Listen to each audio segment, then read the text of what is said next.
Hello and welcome to episode 21 of Tom's Hirschsprung's podcast. Got something a little bit different today, something very special indeed.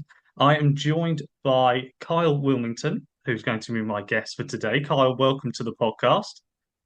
Thank you for having me. Now, Kyle, you are many things from reading your Instagram, but you are an entrepreneur, Mhm. heavily into your fitness, which is obviously why one of the reasons I really wanted you on the podcast. You also have something called CMT or Charcot Marie Tooth, which we'll get into later on what that is, because obviously I hadn't heard of it before, and I'd Mhm. be really interested to know if other people have heard of it as well. But we'll definitely get into that as well. Fitness, your wonderfully inspirational journey through fitness, as well. But first of all, we'll sort of go right back to the beginning. So if we take you back to sort of when you're sort of 5.5 years old, and you're diagnosed with this condition. Yep. Obviously, trying to remember things when you're 5 years old is probably not the easiest thing in the world. Um, but what do you remember from that time? I remember actually a couple of distinct conversations my parents were having with the neurologist, and it was basically like that my limbs were going to become weaker and um, deformed pretty much. And I remember the distinct thing my mother said, and it was like, can't you just like break the bones and reset them? And I remember hearing that as like a 5-year old and going, oh, that sounds fun. But because it was actually one of the surgeries they want you to have as you got older is actually break your legs and then reset them and put them straight again. So yeah, that was one of the things I remember from the diagnosis back then. But that was never even really my true diagnosis to Charcot Marie Tooth back then. They said in 20 or 30 years from then they would have way more answers and information on it, which they kind of do now. So yeah. Fantastic, fantastic. And just for a little sort of bit of background on what is Charcot Marie Tooth, because I obviously had to do my research about this because I hadn't heard of it before. And for those wondering, it is nothing to do with teeth at Yeah. all. It's something very different indeed. So just as sort of like a little quick sum up, what is Charcot Marie Tooth? So it's a neuromuscular disease that affects the peripheral nervous system. So, meaning the further away the nerves move from the brain, the less signal they retrieve. So, when you get to about just past the elbow and just above the knee, a lot of weakness occurs due to I have the function in my brain, but it just doesn't, the signal doesn't quite get there.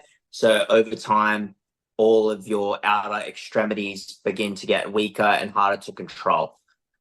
So it is progressive, and so as a child it wasn't as bad, but as you get older it just gets worse and worse. Okay. Okay. And some of the and this was this picked up from birth, or did this sort of take a little bit of time to diagnose?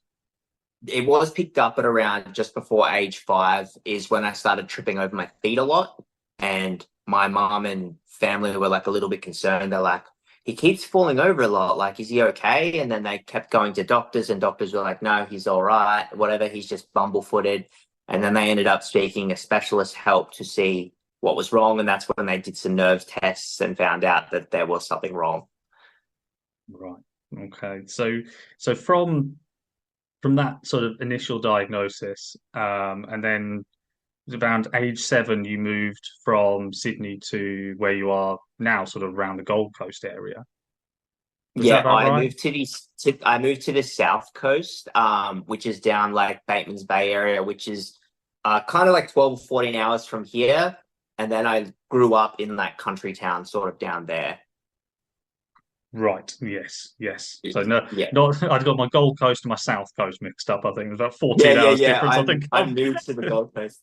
Yeah, I'm new here. This is like I've been here about a year now, just over a year. I've been on the Gold Coast. Nice. Enjoying the Gold Coast? It is the absolute best place in the world. But don't move here, Bart, because there's too many people here already. So just everyone out there, Right. don't move here. It's cool. We're happy. Yeah, just I'm everyone kidding. else I'm stay kidding. away. They can visit, but I'm just don't kidding. I'm move there. kidding. Favorite parts about it? The energy here is it's a fitness and health energy on the Gold Coast. Anyone that lives here would 100% agree with me. You get up at 6 a.m. or 5 a.m. and you head out towards the beach and go for a walk, and there is people everywhere walking with coffees and happy and dogs and just moving. Most other places, not 100% like that I've experienced so far. No, sounds idyllic. Sounds Yeah, absolutely fantastic. yeah, But we won't publicize it too much, though. We won't publicize yeah. it too much. Don't come here. Don't come here. So speaking of fitness, one of the reasons obviously wanted you on the podcast because you are very, very heavy into your fitness. If anyone looks at your Instagram, they will definitely see that. Um, if we sort of go through childhood, were you very much into fitness in childhood, or then did that come more later in life? So I wouldn't say exactly I was into fitness as a child, but what I was into was fitting in. And my parents are always not ones to say, you can't do this or you can't do that. It's you get involved and you do it the best you can. So playing soccer for me was extremely difficult, but I played soccer. I would do high jump, softball, basketball, all those sorts of things. And when it came to those, if it was things that were very difficult for me to do, like for softball, I could hit the ball, but running the bases, I would normally always get out. So they'd get another student to be a runner for me and run the bases. So that way I could hit the ball and still participate. And with high jump, they'd lower it right down and just things like that. So it was always like really inclusive and supportive in that sense. So I was always excited to just be a part of what everyone else was doing, even if I necessarily wasn't the best at it.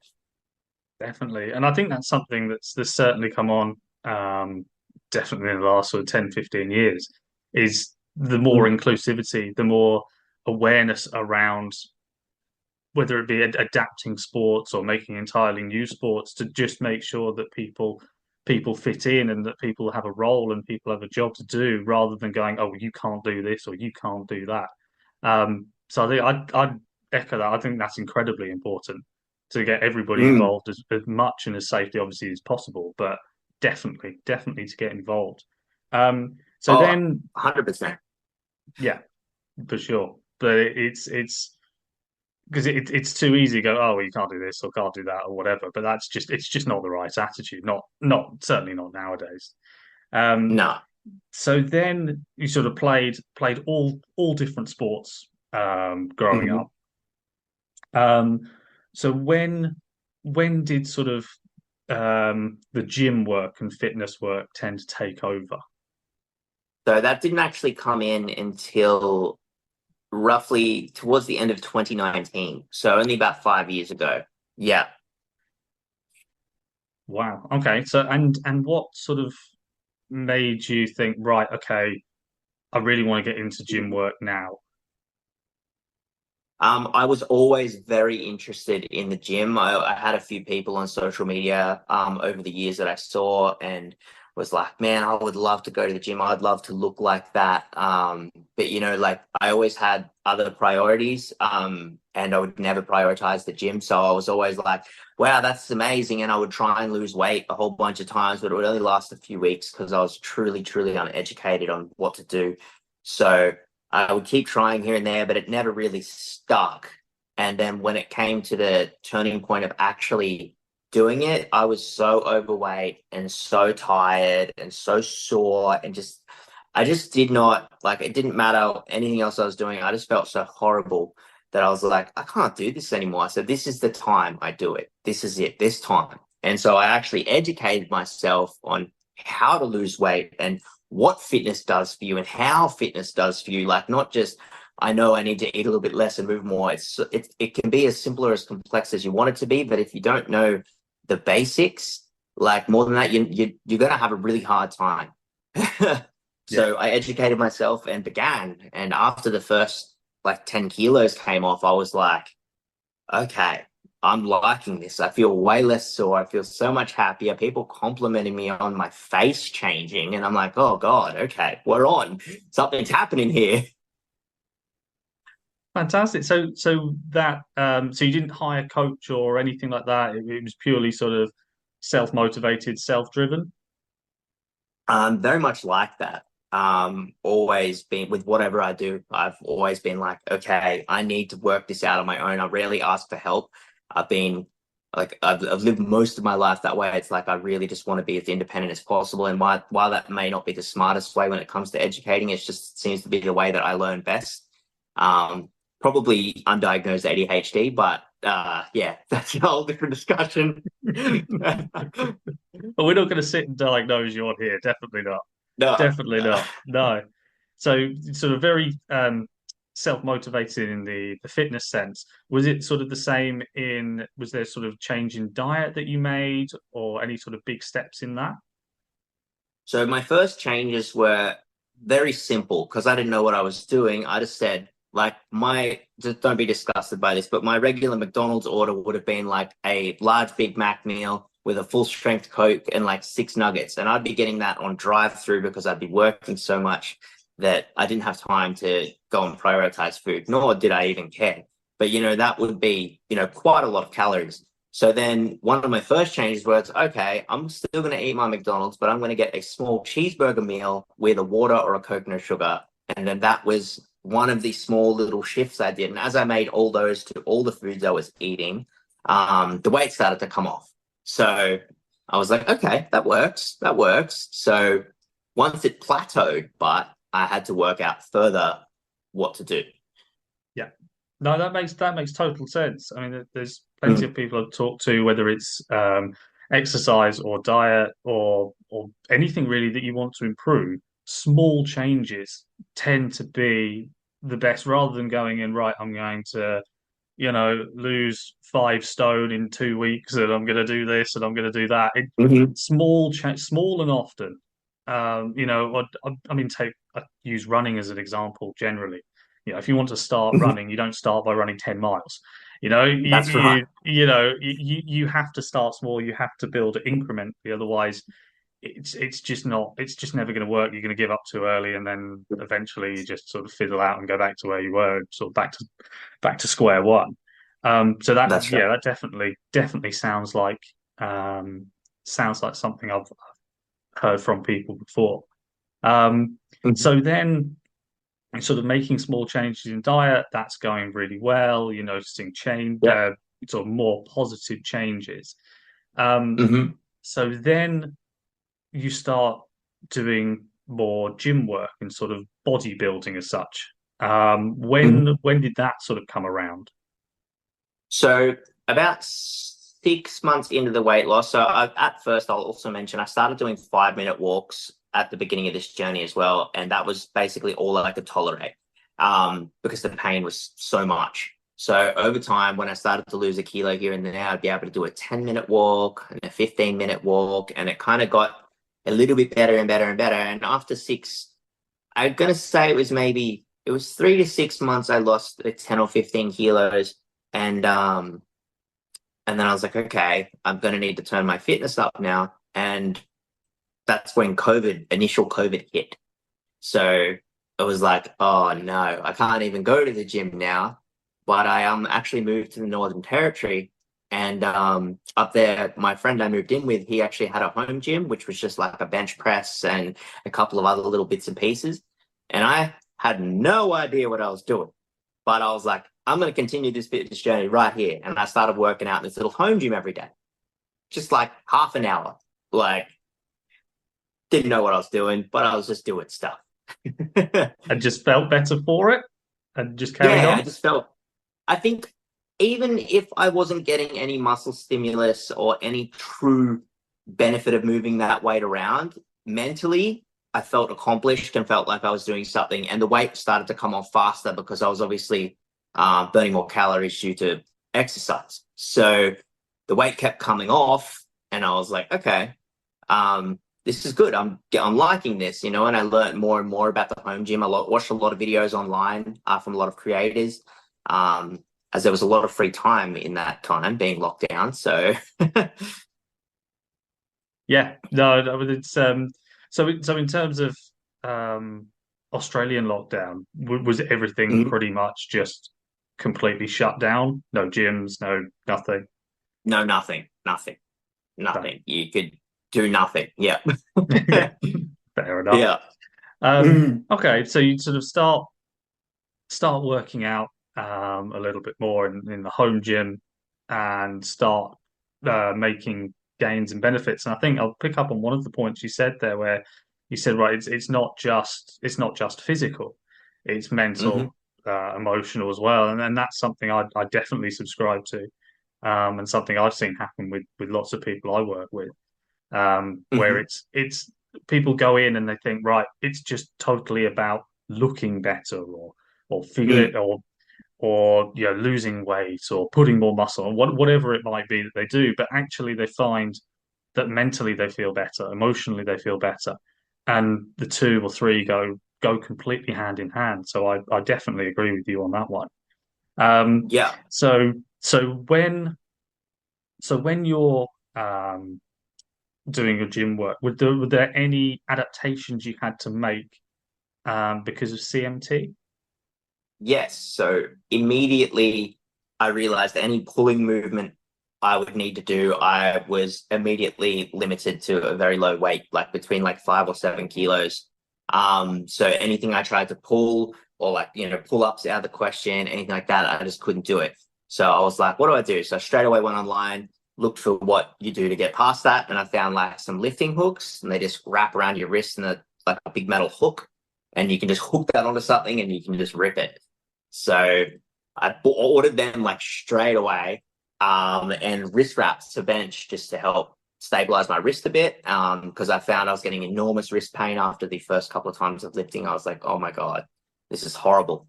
Um, but also, not to mention, I had carpal tunnel before I started lifting, and then after lifting for 6 months, it went away. Oh, very Yeah, interesting. Yeah, no, yeah, I had that's this mad pains on the tops of my hands, and after lifting, it got worse and worse and worse, but then it went away. wow. Oh, I haven't heard that before. That's very interesting indeed. Mm, So you're sort of feeling physically better. Um, certain illnesses and pains are going away.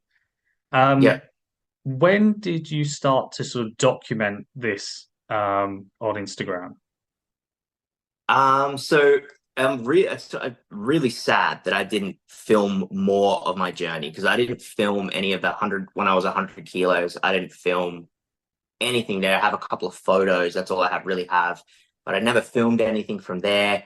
And then I filmed small increments of that part in Darwin after I'd already lost about 15 kilos. And then I filmed a little bit when I actually joined an actual gym, but even then, I had such crazy gym anxiety, just about being in the gym in the first place, let alone trying to film in a gym before it came even more taboo now that it is now. Even back then, it was still really scary to film. Not that you wouldn't get in trouble, just that someone would see you filming. So I only have really small snippets of that. So when it comes down to actually posting on social media, I didn't really start posting my fitness journey on social media until 2021. Right. So yeah, yeah, I'm missing a lot of the actual path. But it's good that you remember it and can talk about it and get it out sort of at least in audio format, even if Yeah. it's not in video or picture format. But no, it's Mm. because I think it's a fantastic story to hear from anybody who is Mhm. thinking, oh, I should probably do a bit of this or a bit of that, and think, right, well, where do I start? And you said, well, Mm. start small, Yeah. build it up. Um, and also, I guess as well, find what you enjoy. So I'm presuming Yeah. gym is something you really enjoy. It is something I heavily enjoy now. I have a very addictive personality. So I've gone through sagas of my life, addicted to so many different things. And now gym is completely my addiction, like gym and fitness and like posting content around that. I purely could not go a day without filming something. Like it's like yeah, it's completely an addiction. but a good addiction. It's the good Yeah. addiction, I think definitely. I would love to mention that with addiction, that if you have addiction to anything in life, that you do your best to shift that to something positive, because if you do have that addictive mindset, it's very hard to shift that. So shift it to something positive, and that could look so different for so many people. It doesn't have to be fitness. Yeah, definitely, definitely. Whether that's sort of helping people or any other positive message, really. Yeah. And speaking on helping people, one of your main goals is to help and inspire others Hmm. through mainly your content on Instagram, and you also have a community as well. Do you want to talk a little bit about that? Yeah, sure. So what I think when I thought about creating my community, this has been like 3 years in the making at least, and I had no idea how I was going to pull this off, like what I actually wanted to do, because I knew I wanted to find me 5 years ago, target me 5 years ago, and get them to join my community. Because it wouldn't take them 5 years if they were in my community. It will take them 6 months in my community to get to where I am now. Because all that basic steps that I took that took all that time are now going to be in there. And people can just come in, take it in as they need, and they can become like whatever they want to so much faster than I did, while having people that will help them accountable, all people doing the same exact thing. Yes, that's definitely one of the things I've seen in there is accountability, which I again when you're looking after your own fitness and your own health, diet, whatever, I think accountability is huge because it's too easy and I've done it before when there's a day where you should run or you should lift or you should it's in the diary and you go nah, no, maybe not Yeah, today, or maybe I was going to run 3 miles and I'll do 1 mile or whatever. And I find yeah. that message is really really important. Take accountability of your own health and well-being. Hmm. Another part that I've seen on the community as well that I think is great is that it's full of very supportive people as well. Hmm. Because again, there's nothing worse than people being negative about this and that and the other. And I've found that being that within there's a lot of positivity and a lot of supportive message. Is that something that you really strive for as well? So what I want this to be is a place that people feel safe to actually share and ask questions and progress as a person. Because when you post on social media per se, you are open to complete opinionated world. Depending on how many people view your thing, you may hit the completely wrong audience and just get a spiral of negativity. And trust, I've been there. I've had a lot throughout my journey. And when it comes to that, that can be very demoralizing for people to keep going with something because they're not getting that that validity, can't say it, validation, right? That they may be looking for. While it may not be what you should be looking for as validation from others, sometimes that's all people need to just keep pushing. So I want to encourage people to share in my community so they can be like, I only lost, 100 grams this week, but I stayed consistent, you know what I mean? And then everyone going there, it's all good. It's all part of the journey, don't stress. We've all been there. We're all doing it. Whereas out in the actual world, it can be really open to just people just really speaking their mind. Yeah, yeah, and negativity I found does no good for anybody anywhere, No. and you do find people that tend to feed off that, and I just try and leave those people well alone, really, Yeah. more than Oh, anything, yeah. and leave them to their own negativity rather than positivity. But no, I think that's fantastic endeavor. And speaking of endeavors, something that you've taken up fairly recently within the sort of last month or so is your 5,000+1 step challenge. What's Yeah. that all about? Oh, so another creator I was watching, I watch a bunch of different creators online that I just think are cool people and whatever they do, I'm there to support it. And I don't know if you've seen the name come across your screen yet. His name's Tim Naki, and he does blackjack bets, right? And he did a series of betting 10 cents for every Instagram follower he gets, and he'll put it on a hand of blackjack. Anyway, he blew up to this absolutely crazy level, and he's doing $100,000 blackjack hands now. Yeah, which is just what, right? And I remember seeing his series at like day 59 and watching how well it was going, and I was like, oh my God, I really want to get shredded and I really want to stay accountable for it. What's a way I can implement that with to Instagram like that? And I went, you know what? I'm going to walk steps for every follower. I think that'll work. And on the second video, it just went through the stratosphere, which I did not expect. And I had it initially, I was going to do just the steps each day I was accumulating. So it'd be like 7,000 steps, 8,000 steps, 9,000. But then it blew up. So I ended up doing a half marathon by like day 9. And then I was like, I have to change this up now. This is not sustainable. I can't stack 50,000 steps on top of 55,000 steps on top of 60,000 steps. Like, it's just not going to happen. So I changed it now to 5,000 steps plus every follower overnight. And at the moment, it's still 1,000 to 3,000 followers a night coming on. So it's like 8,000 steps a day anyway. Yeah, So I've been following those each day, and yeah, you look like you're a little bit tired at the end from a few of them. oh yeah, it's with anything like consistency and repetition. If you're doing your whole life outside of these steps as well, and then some days where you're like, oh, I really don't really want to go get my steps in today, and you just don't. Well, in this case, I can't. So I'm still just going or plugging away. And it's back to that accountability we said as well. Yeah, exactly. Instagram has me accountable. If I miss a day, I know I'm going to get destroyed. I have to stay on. Yeah. Otherwise, otherwise people are going to say, where have you been? Yeah.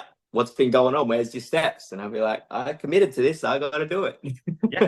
No, but I think it's a fantastic initiative. I think it's a great idea, and I don't see anything wrong with taking an idea from somewhere and making it your own. I think that's absolutely brilliant. But yeah, Well, he actually took it from somebody else as well. He took it from someone who was running 1 meter for every follower. So it all just innovated. that's how the best ideas go. It's just people take and they twist it and they make it their own. And yeah, Yeah, nothing's new. Everything's just recycled. We all just go around in a big that's circle. right. Exactly. It's like what people understand. Like, nothing is actually that unique. It's all just tweaks of everything that already exists. Absolutely, especially the fitness world. Everything's a new twist of something or other. So just sort of as we sort of wrap up towards the end, um, future plans for you, future plans for the account, future plans for the community. What do they look like in the next sort of year, 3 years, 5 years, do you think? I'll be doing a lot more CMT content out there in related to health with inside and outside the community. So anyone watching CMTs watching this, join the community, not just for fat loss, it is for just overall well-being. And I want my Instagram to be like that as well. So inside, outside, both of those. I want to do a lot of public speaking and get on as many podcasts as I can just to spread my message of being better and inspiring others to be better. Like, not just me. If they start looking after themselves, then they will inspire someone else to look after themselves, and we can all just live happier and healthier, and it's just a continuous wheel of good. I like that. I Yeah. like that a lot. But yes, you are very much welcome on here to spread your message at any time. Also, where do people find you? At the moment, just Instagram and my website is the easiest way to contact me. Both are the same. My website is kylewill.tv and my Instagram is kylewill.tv. So Consistent. Fantastic. Yeah. Fantastic. Yeah, my Facebook the same. It's all the same. But yeah, that's the only way to contact me at the moment. Fantastic. Well, I wish you the best of luck with your bodybuilding, your 5,000 step challenge, the community as well. I want to thank you so much for taking the time out of your day as well to chat to me. Thank you very much. No problem at all.